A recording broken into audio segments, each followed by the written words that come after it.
ঋষি বাজশ্রব ছিলেন নচিকেতার বাবা। একবার তিনি এক বিশাল যজ্ঞের আয়োজন করলেন, যেখানে তিনি স্বর্গ লাভের উদ্দেশ্যে নিজের সমস্ত সম্পদ দান করার সংকল্প করেছিলেন। কিন্তু তিনি মূলত পুরনো, দুর্বল গরু দান করছিলেন।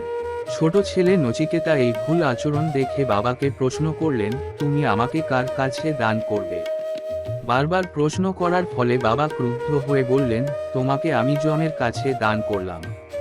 বাবার কথাকে গুরুত্ব দিয়ে নচিকেতা যাত্রা শুরু করলেন যমলোকের দিকে।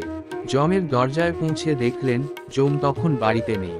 তাই তিনি ধৈর্য ধরে 3 দিন ও 3 রাত উপবাস করে অপেক্ষা করতে লাগলেন। যখন যম ফিরে এলেন তখন তিনি নচিকেতার ধৈর্য দেখে মুগ্ধ হলেন এবং তাকে অপেক্ষা করানোর জন্য দুঃখ প্রকাশ করলেন। যম নচিকেতাকে 3টি বর দেওয়ার প্রস্তাব করলেন। প্রথম বর হিসেবে নচিকেতা চাইলেন তার বাবা যেন শান্তি পান এবং রাগমুক্ত হন। যম এই বর সহজেই মঞ্জুর করলেন।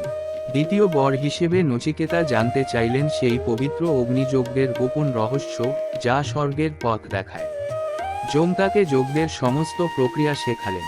তৃতীয় বর হিসেবে নচিকেতা সেই গভীর প্রশ্ন করলেন, মৃত্যুর পর কি হয়? যম প্রথমে বলেন, এই প্রশ্নের উত্তর দেবতাদের কাছে অজানা।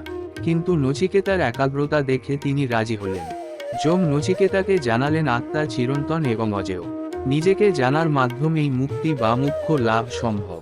নচিকেতা এই জ্ঞান অর্জন করে আলোকিত হলেন।